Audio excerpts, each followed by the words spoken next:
Baik pendengar, kita sudah bersama dengan Wakil Ketua Umum Majelis Ulama Indonesia atau MUI, Muhyiddin Junaidi. Selamat malam. Assalamualaikum warahmatullahi wabarakatuh, Pak Muhyiddin. Waalaikumsalam warahmatullahi wabarakatuh. Selamat Idul Fitri, minal aidin wal faidin. Mohon maaf lahir dan batin Pak Muhyiddin dan juga reng-rengan di MUI. Ya, sama-sama. Baik, kabarnya juga hari ini MUI itu melaksanakan rapat terkait dengan new normal untuk beribadah di rumah. Ini rapatnya sendiri seperti apa nih hasil update-nya, Pak Muhyiddin? Ya, betul sekali. Rapat pimpinan MUI diselenggarakan pagi hari ini membahas agenda yang krusial adalah new normal. Nah, kita minta masukan dari para pimpinan menyikapi kebijakan pemerintah yang sudah terkesan mensosialisasikan paradigma baru dalam rangka hidupkan kembali sektor ekonomi, terutama bagi masyarakat yang sangat terpapar akibat pandemi COVID-19.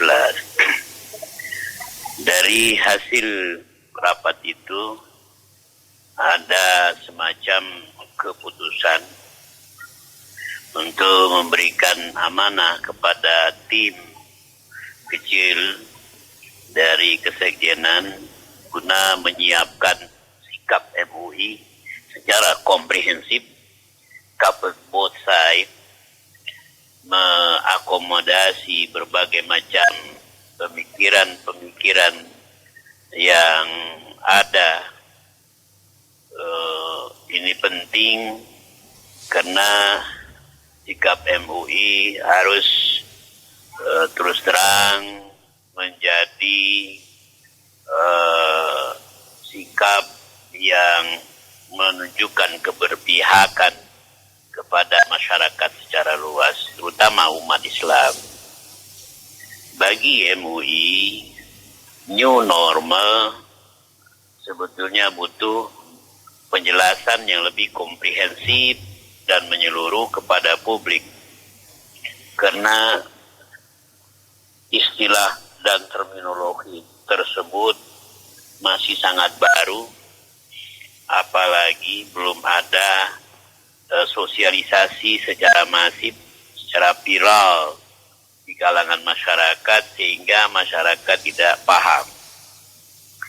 Kalau new normal itu adalah bagian daripada herd immunity, melakukan kekebalan pribadi dalam menghadapi berbagai macam virus, maka MUI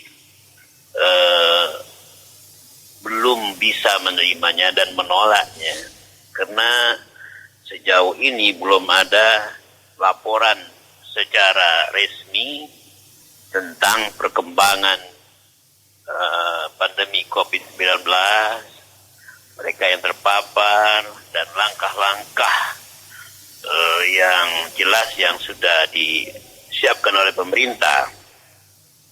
Kami khawatir penerapan new normal itu justru nanti akan menimbulkan banyak masalah. Pertama, sosial kapital masyarakat Indonesia sangat lemah. Yang kedua,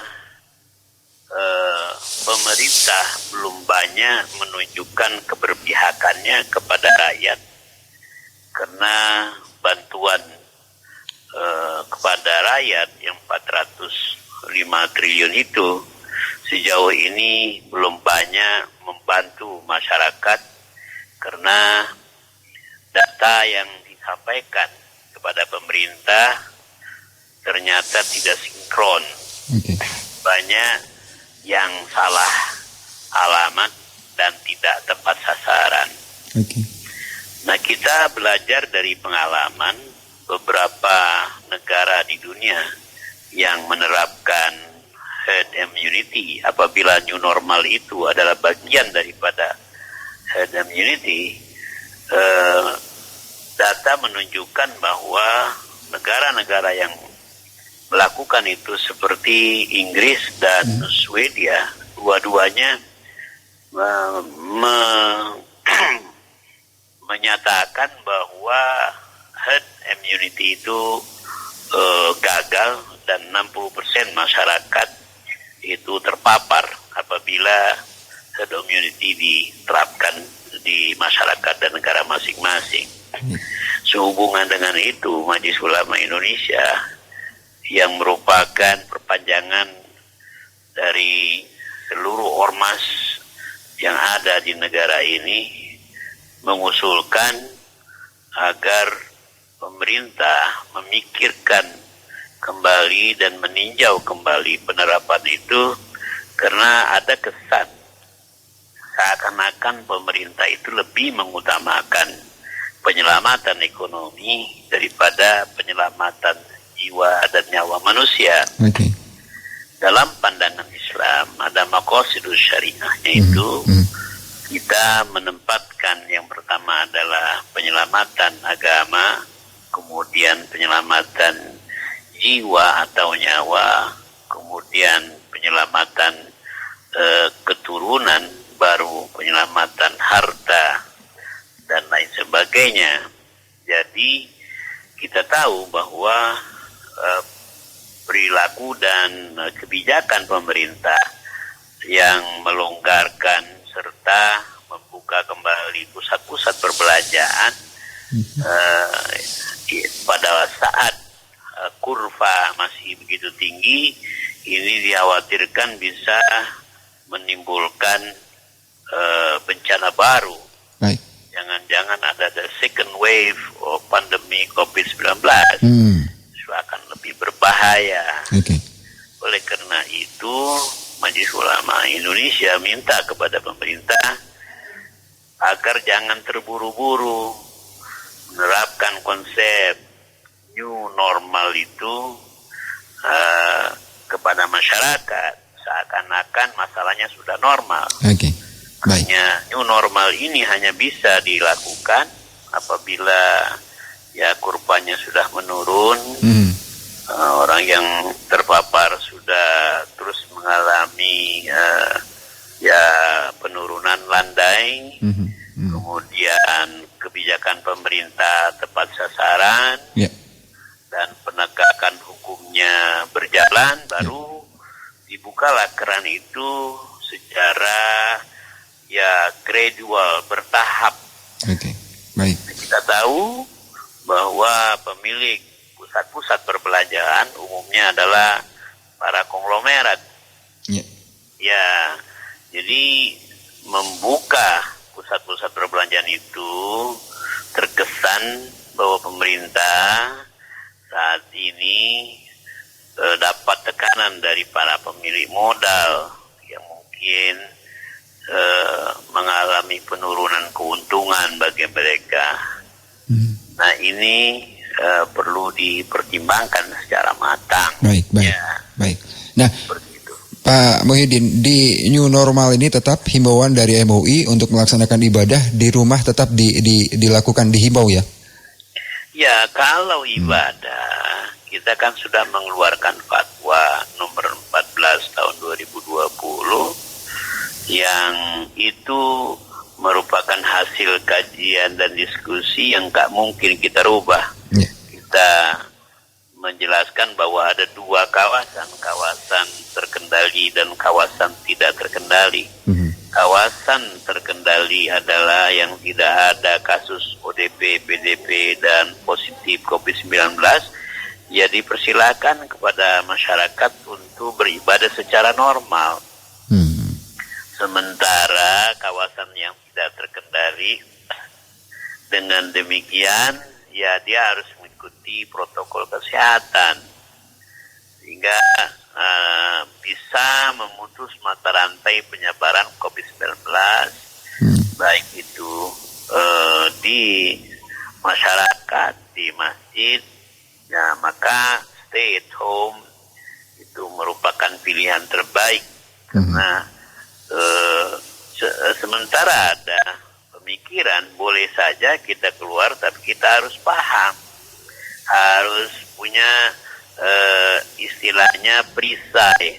Kalau kita ingin keluar, nah kita harus betul-betul tahu bagaimana keluar di saat pandemi COVID itu sangat berbahaya. Maka kita harus mempersiapkan diri. Artinya kita melengkapi diri kita dengan berbagai macam perisai. Perisainya itu apa? Ya sesuai protokol kesehatan. Menjaga jarak, memakai masker, siap selalu cuci tangan dan lain sebagainya. Kira-kira masyarakat Indonesia terbiasa atau tidak dengan disiplin seperti ini? Nah, New Life ini sebetulnya sangat kental dengan ajaran agama Islam. Baik. Nah, Pak Muhyiddin, ini ada daerah terkendali dan daerah tidak terkendali, atau katakanlah ada zona kuning, hijau, dan juga zona merah. Nanti untuk pelaksanaan ibadah di masjid ataupun di rumah ibadah di daerah-daerah yang mungkin bisa saja berubah begitu Pak Muhyiddin, dari awalnya mungkin zona merah berubah jadi zona hijau, bahkan berubah menjadi zona kuning. Nah, ini apakah nanti juga akan ada semacam surat menyusul berikutnya kepada DKM? Kami sebetulnya MUI sudah mengeluarkan himbauan. Kesalahpahaman di masyarakat adalah karena mereka belum membaca isi fatwa itu secara komprehensif, sehingga mereka belum memahaminya secara menyeluruh. Nah, Majelis Ulama Indonesia dalam fatwanya tidak pernah meminta kepada pemerintah untuk menutup masjid, menggembok masjid, tidak.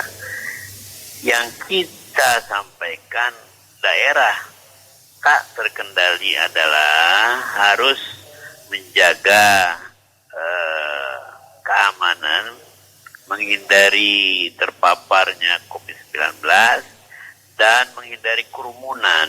Ya, kerumunan termasuk di dalamnya adalah di masjid-masjid.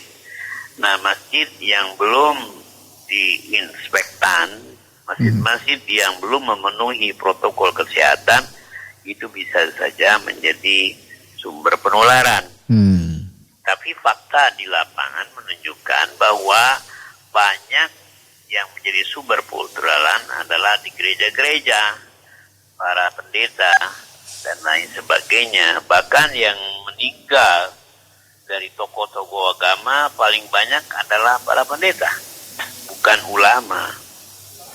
Jadi ada semacam kekeliruan sementara di mana media seakan-akan tidak mengcover both side dan memojokkan hanya umat Islam yang menjadi sumber penyebaran.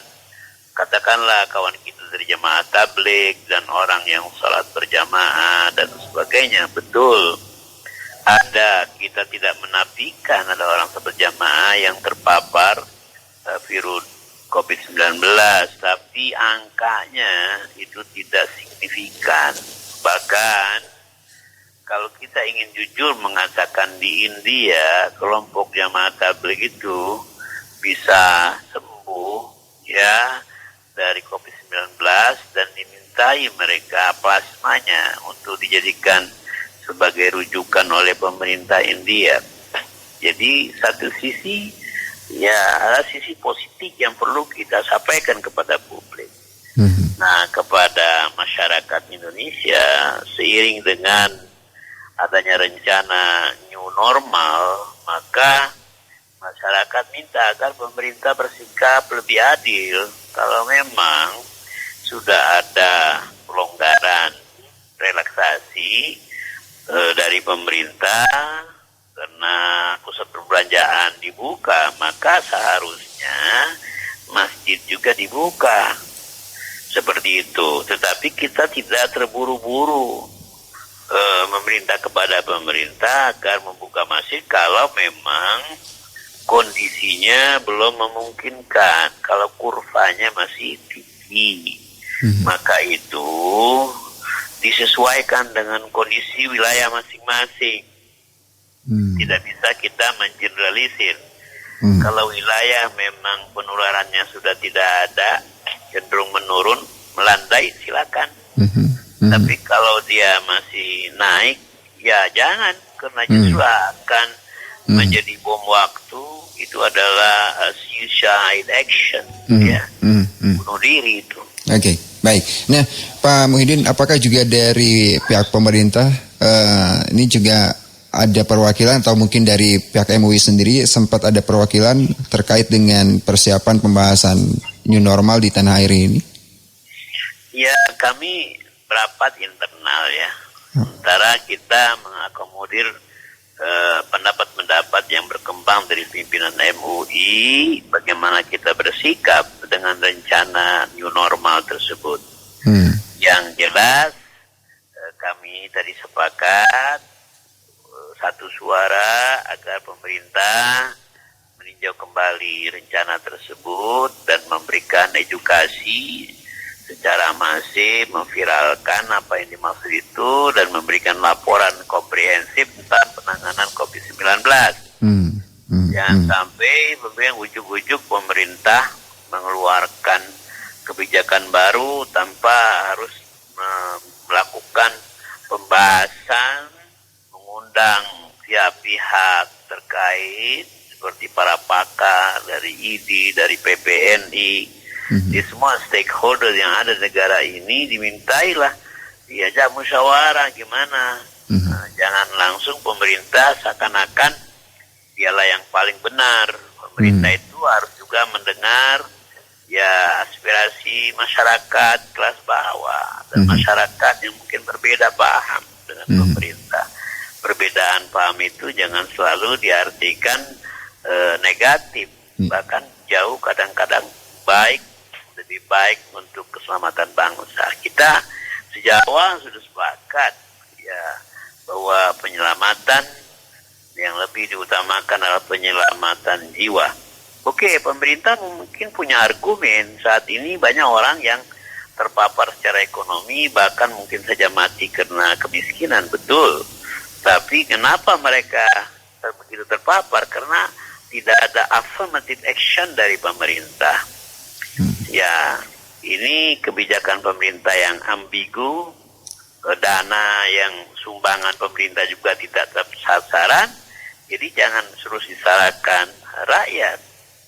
Ya, kalau ingin mengikuti jejak negara sahabat seperti Malaysia, Malaysia menerapkan lockdown totalitas. Nah, kita tidak mau melakukan lockdown atau darurat kesehatan karena konsekuensinya adalah pemerintah bertanggung jawab untuk membantu masyarakat dan pemerintah tidak mau. Ya, maka pemerintah memilih PSBB. Ya, silakan, kita setuju PSBB. Tapi jangan terus ya setelah itu pemerintah dengan unilateral action mengambil keputusan sepihak. Sementara rakyat belum tahu, belum diedukasi. Ya, ini akan menimbulkan ya kontraproduktif di tingkat bawah. Mereka bilang kenapa kami di masjid dilarang, kemudian di pasar dibolehkan, di supermarket dibolehkan walaupun dengan protokol kesehatan. Ya, kita juga bisa dong seharusnya ada semacam relaksasi di rumah-rumah ibadah dengan protokol kesehatan. Kenapa tidak boleh? Ya, itu kan wajar, itu kan logis, bisa diterima. Apalagi pada saat umat ini sudah sekian lama tidak berada di masjid, tidak mengikuti sholat Jumat berjamaah, maka ada semacam psikologis kerinduan untuk back to the mosque. Ya, seperti itu. Baik.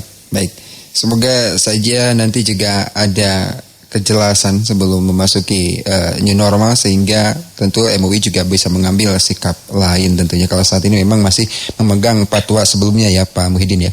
Iya, betul. Baik. Baik, terima kasih untuk Wakil Ketua Umum Majelis Ulama Indonesia MUI Muhyiddin Junaidi sudah bergabung dengan PRFM malam hari ini. Selamat malam Pak Muhyiddin. Assalamualaikum warahmatullahi wabarakatuh.